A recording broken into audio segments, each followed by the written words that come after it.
नमस्कार, वर्षाची रेसिपी मराठीमध्ये तुमचं स्वागत आहे। आज आपण वाटाणा, बटाटा आणि फ्लॉवरची मिक्स भाजी बनवणार आहे।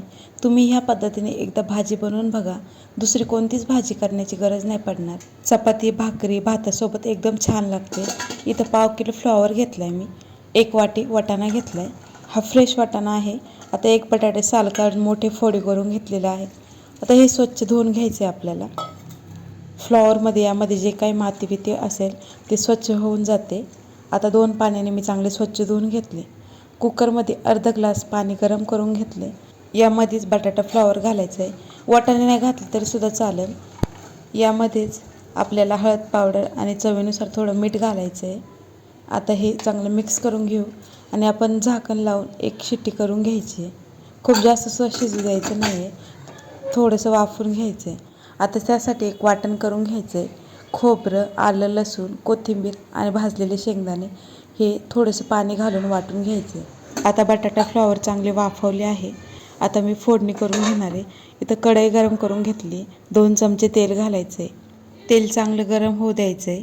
त्यानंतर त्यामध्ये 1 चमचा मोहरी घालायची आहे आणि 1 चमचा जिरं घालायचं आहे। आता हे दोन्ही चांगलं फुलल्यानंतर यामध्ये कढीपत्ता घालायचा आहे, थोडंसं हिंग घालायचं आहे आणि त्यानंतर सुके मसाले घालणार आहे। मी इथं 2 चमचे लाल मिरची पावडर, 1 चमचा कांदा लसूण मसाला आणि पाव चमचा हळद पावडर घातली। हे चांगलं मिक्स करून घ्यायचं आहे। गॅस मध्यम ठेवायचा आहे, नाहीतर आपले मसाले सगळे करपू शकतात। आता हे 2 मिनटं चांगलं परतलं आहे। यामध्येच आपण जे वाफवलेलं फ्लॉवर वाटाणा आहे हे यामध्ये घालायचं आहे आणि चांगलं मिक्स करून घ्यायचं आहे। 1 मिनटं आपण हे चांगलं असं मिक्स करून घेतले। त्यानंतर आपण जे वाटण बनवलं होतं ते यामध्ये घालायचं आहे। तुम्हाला जेवढा रस्सा पाहिजे त्या प्रमाणात पाणी घालायचं आहे आणि हे वाटण यामध्ये घालून घ्यायचं आहे। यामध्ये मी 1 ग्लास पाणी घातलेलं आहे। पाणी घालताना गरम पाणी घालायचं आहे, यामुळे भाजीची चव एकदम छान येते। हे आपण एकदा चांगलं ढवळून घेऊया।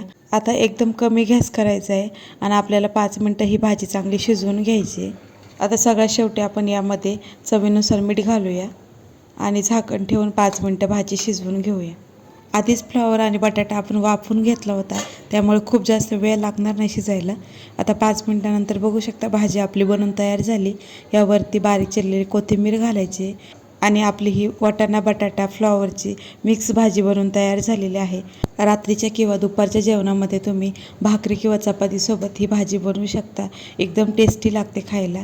तर तुम्ही कशा पद्धतीने बनवता हे सुद्धा नक्की सांगा। रेसिपी आवडली असेल तर लाईक करा, शेअर करा आणि अजून जर तुम्ही माझे चॅनल सबस्क्राईब केलं नसेल तर नक्की सबस्क्राईब करा।